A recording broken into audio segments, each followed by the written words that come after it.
What's up, everybody? Happy 2025. I know you have your resolutions. I know you have your goals. I know this is going to be the best year ever for you, but you're probably telling yourself the same thing. New year, you guessed it, new me.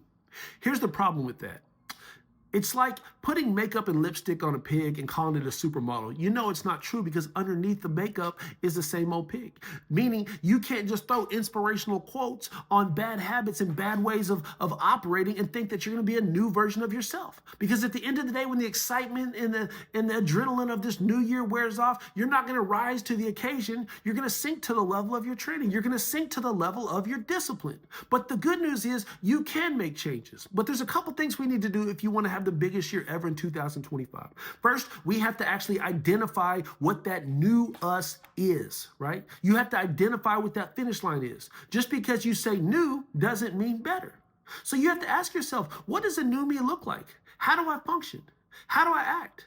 What are my daily tasks? How do I approach other people? How do I handle conflict? How do I handle the mental issues that I have with myself? Because if you can't accurately identify who it is that you want to be or where it is you want to go, you'll never be able to get there. Number two, you have to understand that we're all addicts.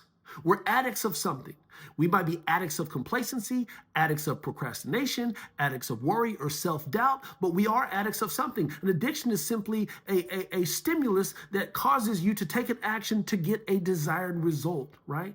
So we have to look at the habits that are impairing us from getting to where we want to get to and ask ourselves, what am I going to do differently? Because I can change these habits. I can change how I go about my day.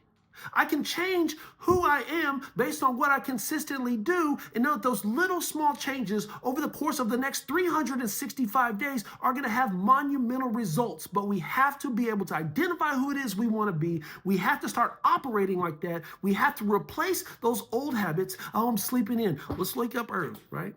Oh, I'm going to start eating healthy tomorrow. Start today. That last cheat meal was your last cheat meal. It's not your next one. That last day of sleeping in was your last day of sleeping in. The new you has to make definitive changes, definitive decision right now to be better. And then we got to consistently stick with that, replacing the old habits with new. Say, look, I'm tired of being an addict to the wrong things. I want to be addicted to success. I want to be addicted to growth, and then take actions that will help you get there. Let's have a great 2025. Have some amazing things in store for you. You're going to be the most confident version of yourself. Let's go make it happen.